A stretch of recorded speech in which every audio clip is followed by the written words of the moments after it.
markay dani qabyada tahay qasriyada la seexdiya qabowga noloshiyo ma qiimeeya raaxada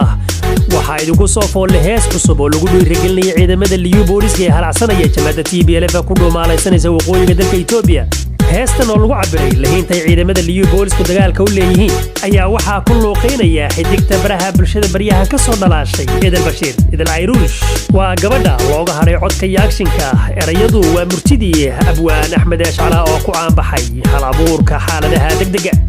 laxankan geerada iyo hanjabaadu ku dheehantahay waxa ku laray maandaweeye muusiga daranaya waxa qaabeeyay Mawlid Xasan Faarax waa duubistiya soo saaridii Cabdiqahaar Ilkaas waa Cabdiraxmaan oo idin leh haday tabariyatay ku taagta TPLF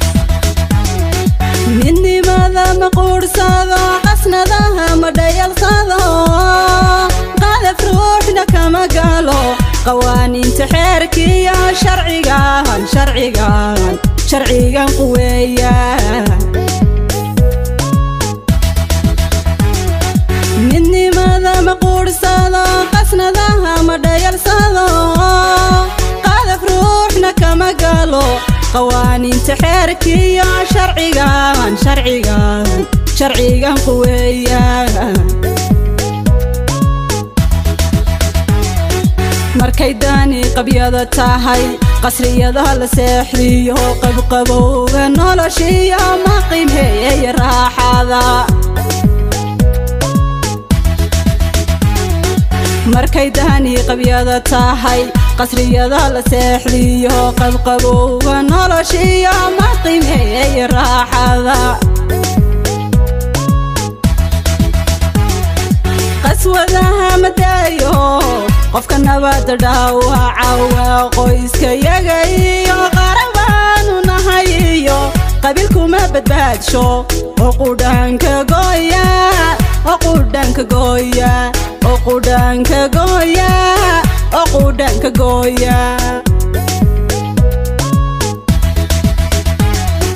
qaswadaha madayo qofka nabad dhaawaca qoyska yaga iyo qarabaanu nahayo qabiilku ma badbaadsho oo qudhanka gooya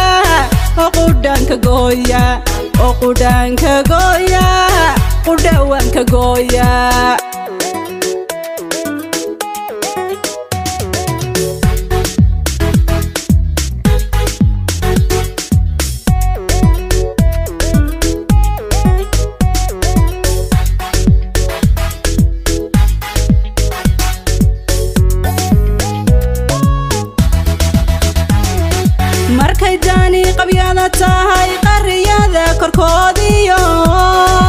qawyadan hooyda qorax kama hargalo ima karo qabowguna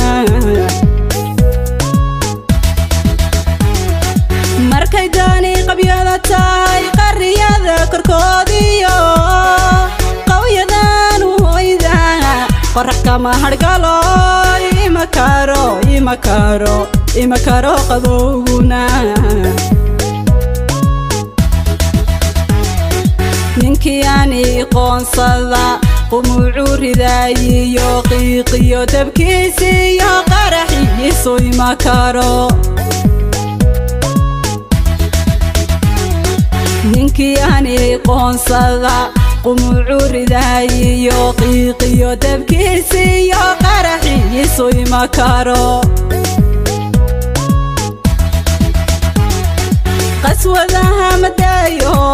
qofka nabad dhaawaca qoyska yaga iyo qarabaanu nahayo qabiilku ma badbaadsho oo qudhanka gooya